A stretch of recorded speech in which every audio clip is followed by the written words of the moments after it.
As with all things, in the sciences, in the social sciences, in all fields of study, knowledge builds upon knowledge. Ideas build upon ideas. All right, ideas give us a set of foundations for our life, if you like. You've got a set of foundations in your life, be them strong, be them robust, be them a little bit shaky. All right, essentially, you are building your life upon the foundations that you received back in an earlier stage of your life. All right, that's just one of these universal facts. It's not like we consciously decide what we believe and what we don't believe, right? Beliefs are an unconscious developmental process. All right, we can have opinions, but our opinions are always going to be based upon our beliefs. We can have thoughts, we can have feelings, again, which are all going to be based upon our beliefs. And the problem is that our beliefs might not always be 100% accurate. Sometimes they can be just a little bit off true north. So here, what I want to do, I want to introduce you to a fascinating gentleman. This good-looking, handsome man here, Mr. Ulric G. Neisser. Now, Ulric G. Neisser was born in 1928. He sadly died in 2012. I've read a number of his books. Fascinating works, by the way, right? Strongly going to recommend that you try to get your hands on this book if you can. Now, it's not in publication anymore, all right? But you can sometimes, if you're lucky, get a second-hand copy through one of the thrift bookshops on like Amazon.com or something like that.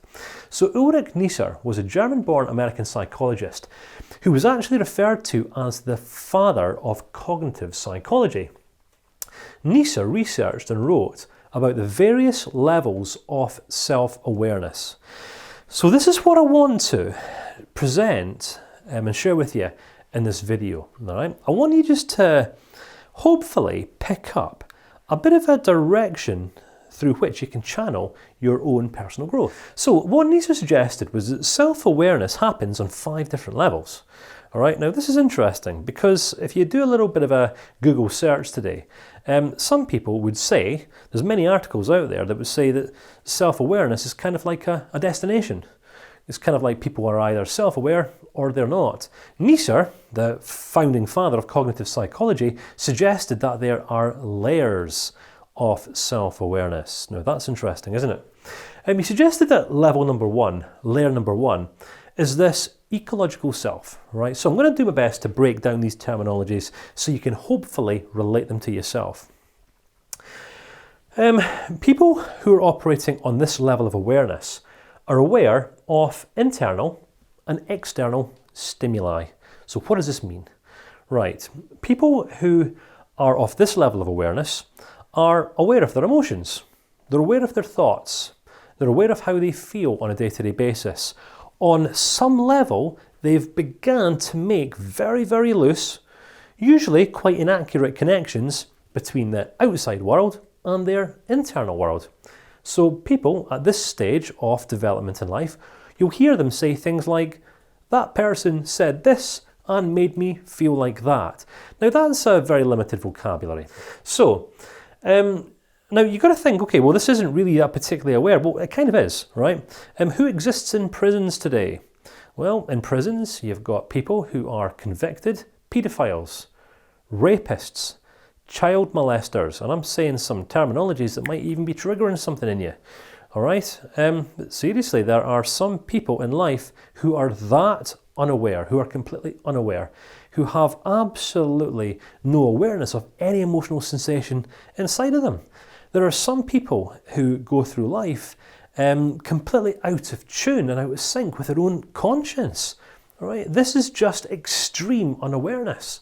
Now, it doesn't justify anything, doesn't explain anything, far from it. All right? But it gives us a bit of a contrastive analysis here. All right?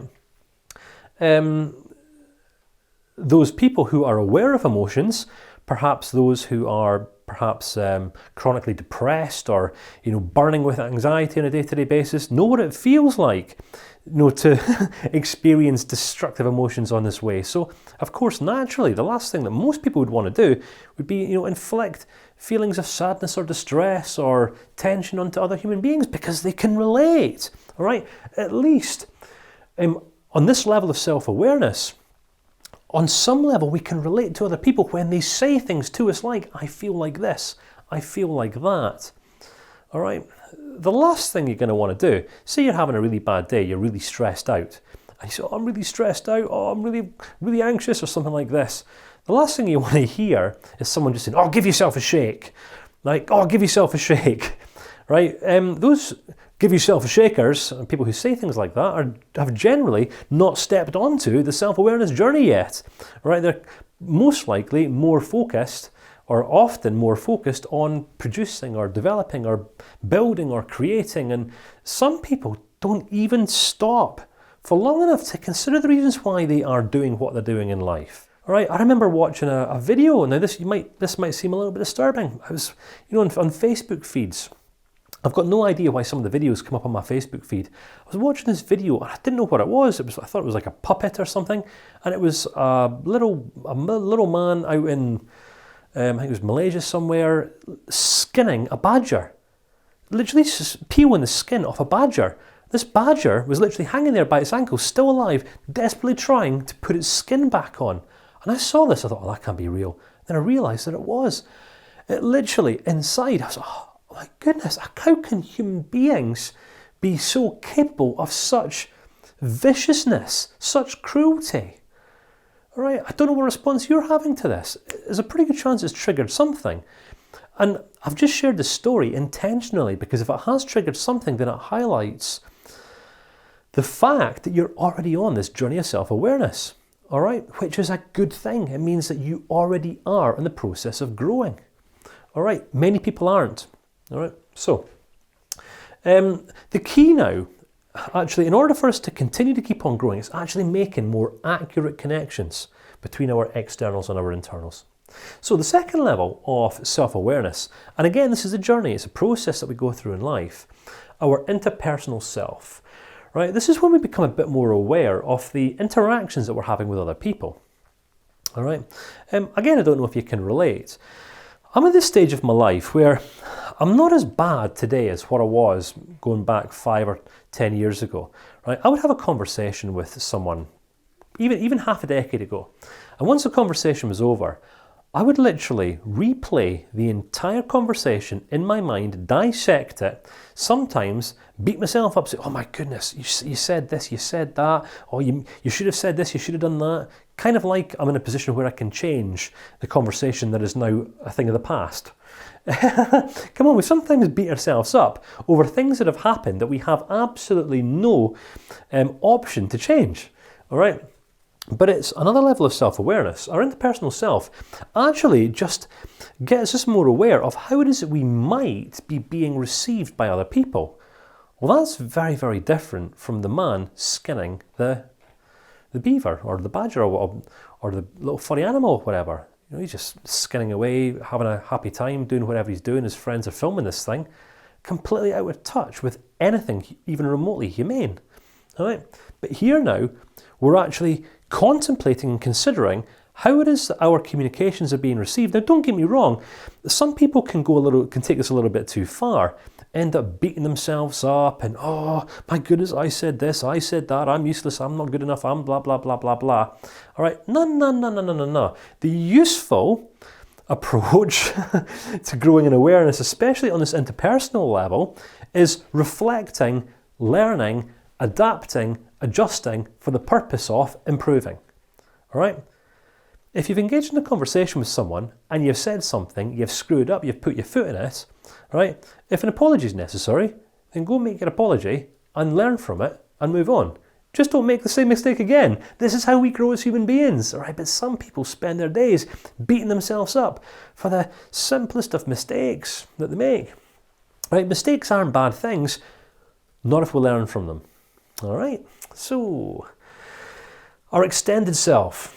Now, the extended self is about us now becoming aware of a different dimension of our lives. All right, so the ecological self is just all about us. It's what I'm thinking, how I'm feeling, how I'm experiencing life. I'm aware of these things on some level. I'm now aware on this interpersonal level. I'm now aware of how I'm receiving other people, and I'm also aware of how I might be being received by other people. So it's a different level of awareness. The extended self now is about us just starting to piece together the jigsaw puzzle pieces of our lives. Right? Have you ever found yourself acting or behaving in a bit of an untoward way? Right, would it be okay if I shared with you a personal example here? Right, thank you very much for giving me some permission. Going back, before I'd studied CBT, I was actually trained in counselling, right? I'd studied counselling. And when I was studying, I think it was psychoanalysis, which is one of the schools of psychological thought. I don't know if you've ever heard of Sigmund Freud, right? He was a bit of a whacked out guy, had some pretty abstract ideas, but essentially many of Freud's theories and perspectives laid a foundation for all of these other further schools of psychological thought to be built upon, such as cognitive psychology, which is why I'm here teaching this today. So, this was a big area of study and research for Freud. He would look at people's pasts and say, okay, so what's your relationship like with your mother? And what's your relationship like with your father? And for some weird reason, pretty much every single one of Sigmund Freud's theories revolved around sex for some reason, all right? I'm not quite sure. He reckoned that everything was sexual. If you want an interesting homework exercise, right, once this lecture's finished, I don't know if you're finding this a little bit too heavy, a little bit too in your face or whatever, but there's a really fascinating movie called A Dangerous Method. I think it was called A Dangerous Method. I think it was called A Dangerous Method. Now, it's a movie that stars Michael Fassbender, Viggo Mortensen, and I think it was Keira Knightley.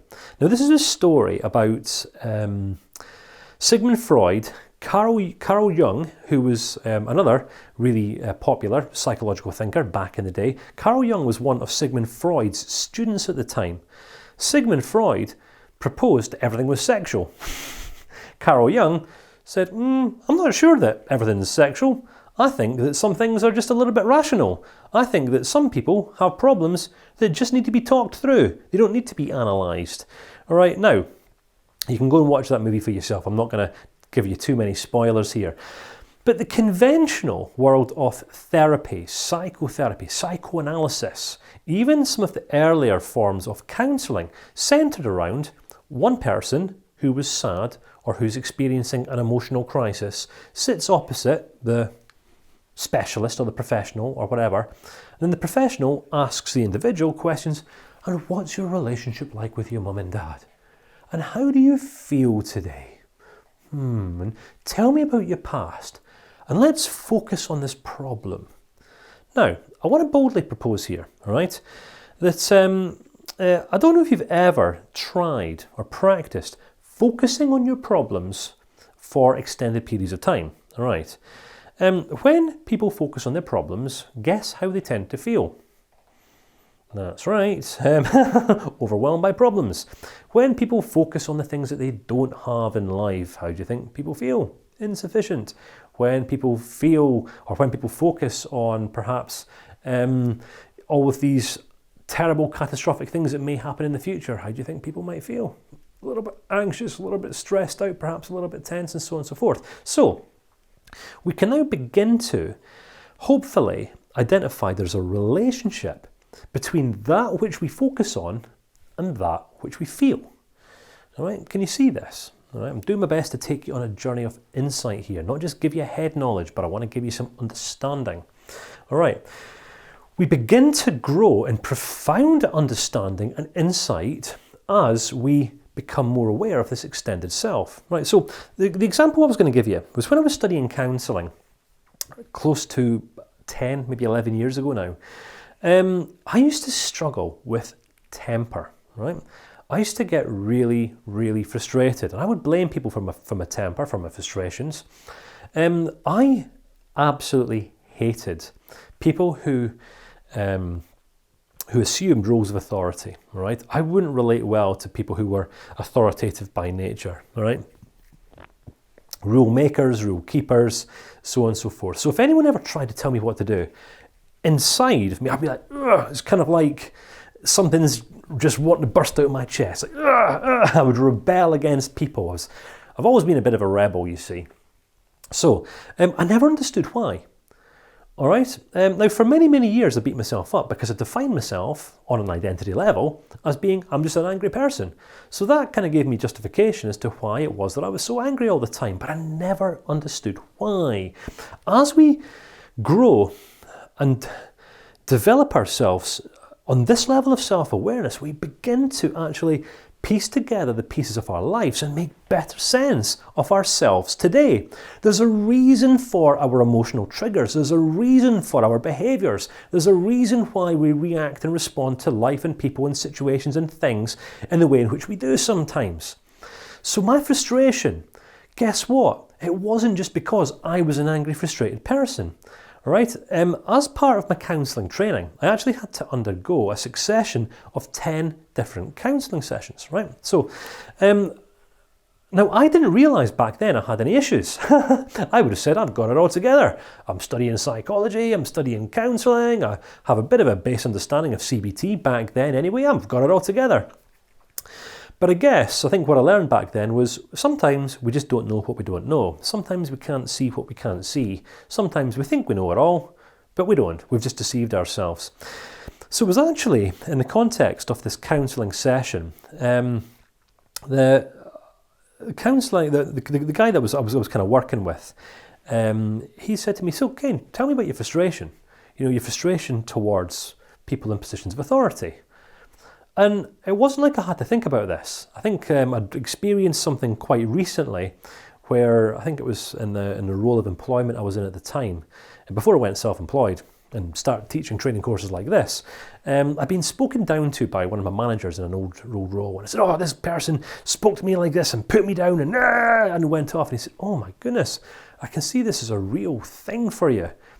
I wonder when you learned that being spoken to like this was a bad thing." Oh my goodness. It kind of just sent me into the spiral of self-reflection. And over time, I think it might have taken me a couple of weeks to realise that the source of all of my major primary frustrations in life in response to people in positions of authority actually took me back to my childhood. I must have been around about 9 or 10 years old, in school actually. And this might seem like a ridiculous story. It might seem completely irrelevant. But it wasn't irrelevant because this very story had actually triggered this frustration response in me for literally around about 22 or 23 years.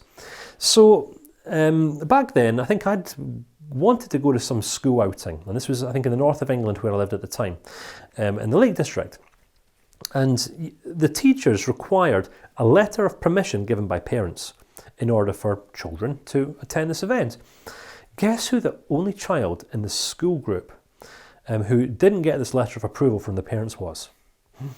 That's right, it was me. All right, and I so wanted to go and get involved. Why? Because I was starting to make sense of myself. I think I just started to identify that there was, two different sexes in the world. I started to identify members of the opposite sex. And this was it. So the last thing I wanted was to be restricted, and I had this authority telling me that I couldn't do something that I really wanted to do. All right. This was essentially someone, a person in a position of authority, a parent or whatever, all right, limiting my freedom. Now, granted, there were all sorts of reasons for that back then, and as I've mentioned, it's a ridiculous example. But you've got to understand, for many, many years, anytime anyone told me, you can't do this, you can't do that, my automatic reaction was, ugh, I would resist. Anyone says you can't do this, frustration, all right? Because I learned that if I want to experience freedom in life, I've got to fight for it, all right? I've got to fight for it. Now, is that an accurate truth? Well, of course it's not, all right? But it's what I grew to believe. But listen, it was only as I began to better understand myself and how some of my past memories were triggering behavioural patterns in my present that I actually realised, I've got a choice here. I don't have to react like this. I don't have to respond in this way. I can actually be different. As we grow more aware of our pasts and how our past is impacting our present, we become better able to make more well-informed and wiser decisions about how we conduct ourselves today. You with me? Make sense? So this is a really important teaching. The private self, right? Let's look at level 4 now. This is about us now becoming more aware of our thoughts, our feelings, and our motives, right? Different from the ecological self. Right? In private self, this is more about us not just having thoughts or just having feelings. So, defining ourselves by our thoughts or our feelings. Because here, this is what some people do. Some people think that they're bad and then end up beating themselves up and feeling depressed because they think that they're bad. All right, it's a level of awareness, but it's still quite an unaware level of awareness. Down here, in our private self, it's significantly more reflective, it's contemplative. We're not so quick to automatically embrace the thoughts that pop into our head. Because I don't know about you, but I have a very, very fast-paced mind, all right? Honestly, I know there was research done a few years ago where some bright spark somewhere said that the human brain has something like 60,000 thoughts a day. Well, I'm not sure how anyone, I don't care how qualified someone is, I don't care how scientific they are or how many letters they have after the name, how any human being could quantify this, I have absolutely no idea. But let's not talk about that, all right? What I did learn over the years, especially through my counselling training, and this might even spark this level of awareness in you, rather than thinking about our thoughts and focusing on our feelings, we become naturally more reflective.